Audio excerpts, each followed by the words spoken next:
Welcome to Icon Ganesar official YouTube channel. Good morning everybody.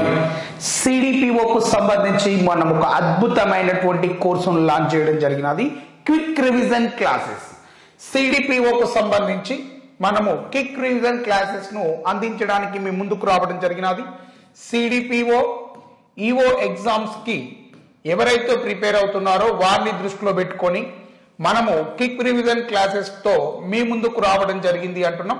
మరి ఈ quick revision classes ను మీకు ఎంత అందిస్తున్నాము అంటే కేవలం 499 రూపీస్ కే ఈ క్విక్ రివిజన్ క్లాసెస్ ను మీకు అందించడం జరుగుతుంది. ఓకేనా, రైట్. దీని ద్వారా మీకు ఏ సబ్జెక్ట్ ను అందుబాటులోకి తీసుకొస్తున్నాము అంటే మీకు ఈ యొక్క పేపర్ 2 కు సంబంధించి సోషియాలజీలో ఉన్నటువంటి పేపర్ 2 కు సంబంధించి ఈ యొక్క అంటే CDPO కు సంబంధించినటువంటి యొక్క పేపర్ 2 లో sociology and child development, sociology మరియు చైల్డ్ డెవలప్మెంట్, దీంతో పాటుగా ఈ యొక్క న్యూట్రిషన్, ఈ యొక్క 3 సబ్జెక్టులకు సంబంధించినటువంటి కంటెంట్ మీకు ఈ యొక్క అందుబాటులోకి తీసుకురావడం జరిగింది అంటున్నాం.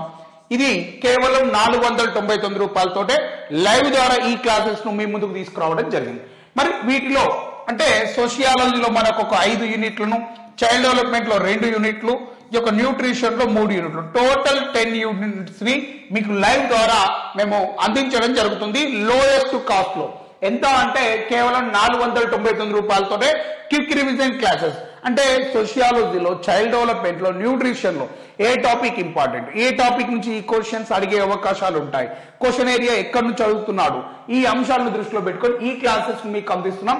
దీని యొక్క టైమింగ్ వచ్చేసి మీకు ఈ యొక్క ఈవినింగ్ 5 నుంచి 9 PM మధ్యలో ఈ క్లాసెస్ అనేటివి మీకు కండక్ట్ చేయడం జరుగుతుంది. ఓకేనా, మరి దీనికోసం మీరు చేయాల్సిందల్లా ప్లే స్టోర్కి వెళ్ళి ఐకాన్ గణేసార్ అనే యాప్ ని డౌన్లోడ్ చేసుకోవాలి. మీరు ప్లే స్టోర్కి వెళ్ళి ఐకాన్ గణేసార్ అనే యాప్ ని డౌన్లోడ్ చేసుకుని ఈ కోర్సును మీరు పొందవచ్చు. మీకు ఈ కోర్సుకు సంబంధించి ఎలాంటి ఇన్ఫర్మేషన్ కావాలన్నా ఈ నంబర్ కి కాల్ చేయండి 8897359188. So very useful content. ఎవరైతే ఈసారి CDPO ను గానీ ఎక్స్టెన్షన్ ఆఫీసర్ గానీ క్రాక్ చేయాలి అని భావిస్తున్నారో అలాంటి వారికి, సీరియస్ ఆస్పిరెంట్స్ కి ఈ కోర్స్ అనేది చాలా ఉపయోగపడుతుంది. వెరీ యూస్ఫుల్ కంటెంట్ ను మీకు ఈ కోర్సును మేము ఎన్ని రోజులలో పూర్తి చేస్తున్నామట అంటే కేవలం మీకు 20-25 డేస్ లోనే ఈ సిలబస్ మొత్తం మీకు కంప్లీట్ చేయడం జరుగుతుంది. ఓకేనా, మరి అదే విధంగా ఇంకేం చేస్తున్నాం అంటే దీనిపైన మీకు ఒక గ్రాండ్ టెస్ట్ కూడా కండక్ట్ చేయడం జరుగుతూ ఉంది. ఓకేనా, ఈ యొక్క కోర్స్ మొత్తం కంప్లీట్ అయిన తర్వాత మీకు ఒక గ్రాండ్ టెస్ట్ కూడా దీంట్లో కండక్ట్ చేయడం జరుగుతుంది. ఓకేనా అండి, ఇప్పుడు మనం ఒక టాపిక్ ను డిస్కస్ చేద్దాం. గుర్తుపెట్టుకోండి మిత్రులారా, CDPO EO జాబే మీ లక్ష్యం అయితే మీ ప్రయాణాన్ని మాతో మొదలు పెట్టండి. మిమ్మల్ని సక్సెస్ కు అంటే విజయ తీరాలకు చేర్చే వరకు మా ప్రయత్నాలు, మా యొక్క గైడెన్స్ అనేది మీకు ఎల్లవేళలా అందుబాటులో ఉంటుంది. ఓకే, ఇప్పుడు రూరల్ స్ట్రాటిఫికేషన్ అనే టాపిక్ ను డిస్కస్ చేయబోతున్నాం. ఏ టాపిక్ అంటున్నామండి? రూరల్ స్ట్రాటిఫికేషన్ అని చెప్తున్నా. రైట్, గ్రామీణ స్తరీకరణ అని చెప్పి పిలుస్తున్నా. రూరల్ స్ట్రాటిఫికేషన్ అంటున్నా. అంటే దీన్నే మనం ఏమంటాము అంటే గ్రామీణ స్తరీకరణ అని చెప్పి పిలుస్తున్నాం. రైట్, ఏమంటున్నాం సార్? దీన్నే గ్రామీణ స్తరీకరణ అని చెప్పి మాట్లాడుతున్నాం. మరి గ్రామీణ స్తరీకరణ ఎన్ని రూపాలలో మనకు కనిపిస్తూ ఉంటది? ఈ గ్రామీణ స్తరీకరణ అనేది మనకి ఎన్ని రూపాల్లో కనిపిస్తుంది అంటే ఇది సుమారుగా ఒక 4 రూపాల్లో ఈ గ్రామీణ స్తరీకరణ అనేది కనిపించడం జరుగుతుంది. అంటే ప్రధానంగా ఎక్కువగా ఈ 4 రూపాల్లోనే ఈ గ్రామీణ స్తరీకరణ అనేది కనిపించడం జరుగుతుంది. రైట్, ఇందులో దీని యొక్క రూపాలు, గ్రామీణ స్తరీకరణ యొక్క రూపాలు అంటున్నా. ఇది ఎన్ని రూపాల్లో కనిపిస్తుంది అంటున్నా? ప్రధానంగా ఇది 4 రూపాలలో కనిపించడం జరుగుతుంది. అందులో మొదటిది ఒకటి ఏమంటున్నాము అంటే బానిసత్వం అంటున్నా. ఏమంటున్నాం సారు? బానిసత్వం అని చెప్పి పిలవడం జరుగుతూ ఉంది అంటున్నా. రైట్, ఏమంటున్నామండి? బానిసత్వము అని చెప్పి పిలుస్తున్నాం. మరి బానిసత్వము అనేది ఎక్కడ కనిపిస్తుంది? గ్రామాల్లో బానిసత్వం అనేది ఈ యొక్క అధికంగా కనిపిస్తుంది. ఎలా? ఇది శ్రామిక వర్గాల్లో బానిసత్వము అనేది ఎక్కువ మొత్తంలో కనబడుతుంది అంటున్నా. గ్రామాలలో. ఎక్కడ అంటున్నామండి? గ్రామాలలో ఈ యొక్క బానిసత్వము అనేది ఎక్కువ మొత్తంలో కనబడుతుంది అంటున్నా. సరే, ఎక్కడ కనబడుతుంది? ఇది శ్రామిక వర్గాలలో కనబడుతుంది. ఏ వర్గాలలో ఇది ఎక్కువ మొత్తంలో కనిపిస్తుంది? శ్రామిక వర్గాలలో ఇది ఎక్కువ మొత్తంలో కనిపిస్తుంది. ఎట్లా అంటే ఈ యొక్క శ్రామిక వర్గాలు భూస్వాముల దగ్గర, ఎవరి దగ్గర అంటున్నా, యొక్క జమీందారుల దగ్గర, దొరల దగ్గర, యొక్క భూస్వాముల దగ్గర శ్రామిక వర్గాలు ఏం చేస్తాయట అంటే యొక్క బానిసత్వాన్ని ప్రదర్శిస్తూ ఉంటారు. ఏం చేస్తారు? తమ దగ్గర పని చేసుకుంటూ ఈ జమీందారుల దగ్గర, భూస్వాముల దగ్గర, దొరల దగ్గర ఈ శ్రామికులు పనిచేస్తూ ఉంటారు. ఇలా పనిచేస్తూ వాళ్ళు బానిసత్వాన్ని ప్రదర్శిస్తూ ఉంటారు. రైట్. అంటే ఇక్కడ ఒక దగ్గర నువ్వు పనిచేస్తున్నావు అనుకోండి, వాడు చెప్పినట్టు వినాలి, దీన్నే బానిసత్వం అంటారు. ఒక ఆయన ఏం చేస్తాడు, నీకు నెలకో సంవత్సరానికి నీకు జీతాన్ని ఇస్తాడు. ఆయన చెప్పినటువంటి పనులను చేయడానికి ఆయన నిన్ను ఆ పనిలో పెట్టుకుంటాడు. నీ స్కిల్ను చూసి ఆయన పనిలో పెట్టుకోడు, ఆయనకు పని చేయడానికి ఒక మనిషి కావాలి కాబట్టి నేను పెట్టుకుంటాడు అంతే. అంటే స్కిల్ను చూసి పనిలో పెట్టుకుంటే నువ్వు ఎంప్లాయ్ అవుతావు, కానీ ఇక్కడ నువ్వు నిన్నేం చేస్తున్నాడు, వాడు ఒక బానిసగా మారుస్తున్నాడు. ఇలాంటి బానిసత్వం మనకి ఎక్కడ కనిపిస్తుంది అంటున్నా, గ్రామీణ ప్రాంతాలలో కనిపించడం జరుగుతుంది. సో ఇక్కడ వ్యక్తి యొక్క స్టేటస్ అనేది తగ్గిపోతుంది. ఎప్పుడైతే నువ్వు ఒకరికి విధేయుడిగా ఒక దగ్గర తగ్గి పని చేస్తావో అది నీ యొక్క స్థరీకరణను తగ్గించడం జరుగుతుంది.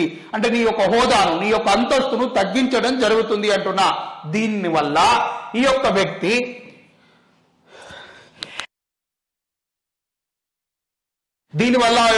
ఏమంటున్నామండి, యొక్క స్థరీకరణను కోల్పోతాడు అని చెప్పి మాట్లాడుతున్నాం. ఎలాంటి తక్కువ స్థరీకరణను కలిగి ఉంటాడు అని చెప్తున్నాం. ఏమంటున్నామండి, తక్కువ స్థరీకరణ అనేది ఇక్కడ కలిగి ఉంటాడు అని చెప్పి నేను మాట్లాడుతున్నా.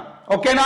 అంటే ఇది one of the main reason, ఒక మెయిన్ అంశంగా మనం ఇక్కడ చూస్తూ ఉంటాం. ఇది ఒక రూపంగా భావిస్తున్నాం ఒక స్థరీకరణలో.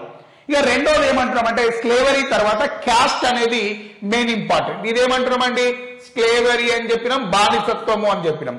దీని తర్వాత క్యాస్ట్ అనేది మెయిన్ డిపెండ్ చేస్తుంది.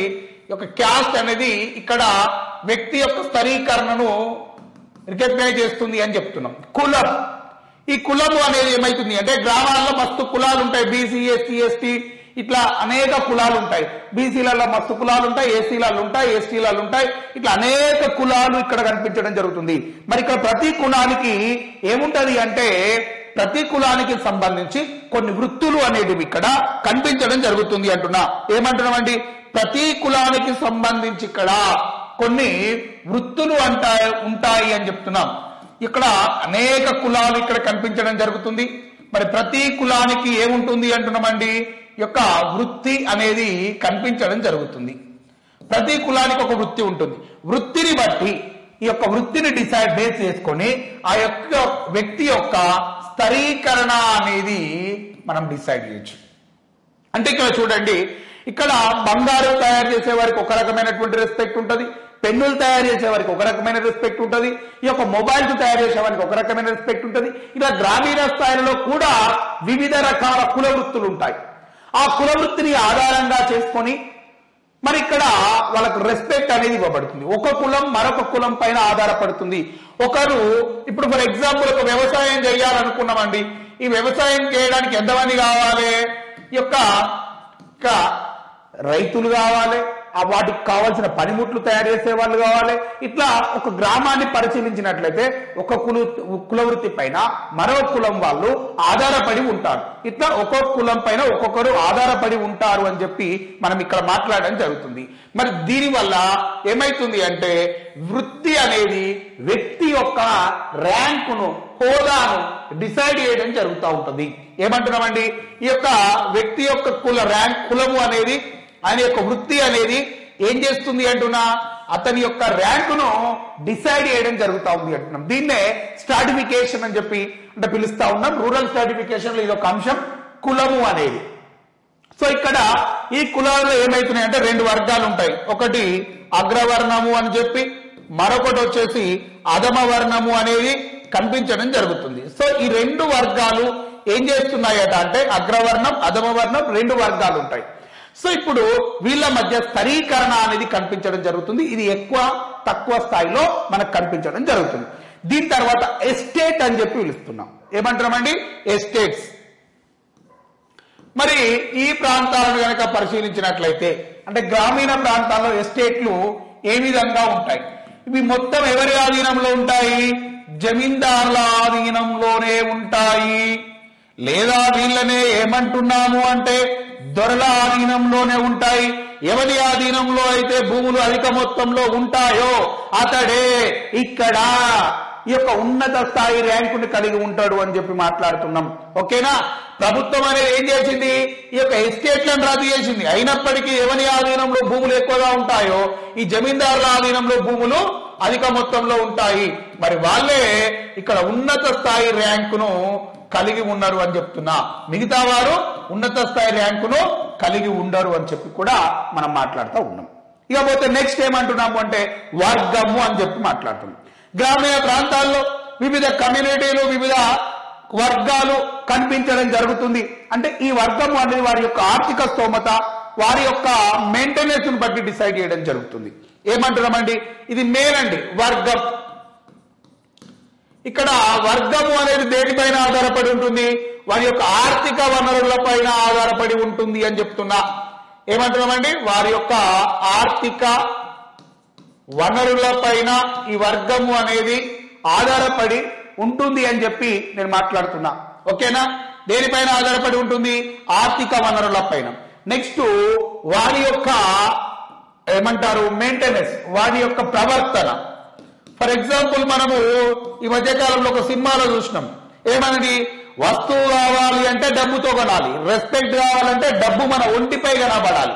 ఇక ఈ విధంగా అతని యొక్క బిహేవియర్, అతని యొక్క మెయింటెనెన్స్, తను 2-3 రింగులు, 2 బ్రాస్లెట్లు, 3 చైన్లు, పెద్ద కడియాలు ఇవన్నీ పెట్టుకొని కడెంలు పెట్టుకొని ఆయన కనిపించింది అనుకో, అబ్బా పెద్ద ధనవంతుడు రాబాయ్ అని చెప్పి రెస్పెక్ట్ ఇస్తారు. ఆయన బెంజ్ కారో ఈ యొక్క జాగ్వార్ కారు వేసుకుంది అనుకో పెద్ద రెస్పెక్ట్ ఇస్తారు. ఇట్లా ఈ యొక్క ఆర్థిక వనరులు, అతని యొక్క ప్రవర్తన, అతని యొక్క మెయింటెనెన్స్ అనేది అతని యొక్క ర్యాంకును డిసైడ్ చేయడం జరుగుతుంది. ఇలా గ్రామీణ స్థాయిలో కూడా 3 రకాల వర్గాలను మనం డిసైడ్ చేయడం జరుగుతుంది.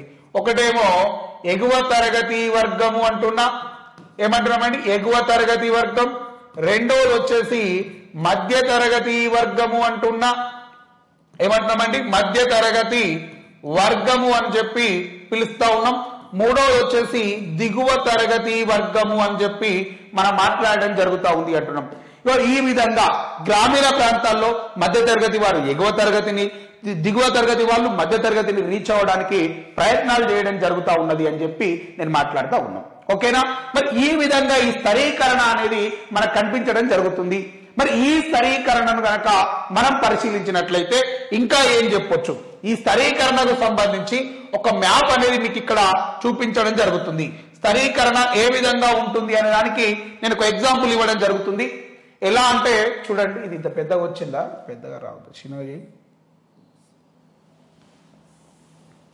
రైట్, ఇక్కడ ఫస్ట్ స్టేజ్ లో నేను ఎవరిని రాస్తున్నానంటే బ్రాహ్మణులను రాస్తున్నా. ఏమంటున్నామండి? ఈ బ్రాహ్మణులు. ఓకేనా? నెక్స్ట్ ఇంకెవరంటున్నామండి? క్షత్రియులు. ఏమంటున్నామండి? క్షత్రియులు. అంటే స్థరీకరణ కులం ఆధారంగా వైశ్యులు. ఏమంటున్నామండి? వైశ్యులు. ఇక ఇంకెవరంటున్నామండి? శూద్రులు.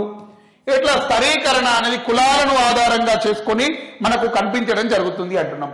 ఓకే, ఇప్పుడు వీళ్ళని తీసుకున్నాం కదా, ఇందులో చూడండి ఈ యొక్క స్థరీకరణను చూసినట్లయితే ఈ బ్రాహ్మణులు, క్షత్రియులు అనేవాళ్ళు వీళ్ళు ఎక్కువ ర్యాంకులు కలిగిన వారు అని చెప్పి మాట్లాడుతున్నాం.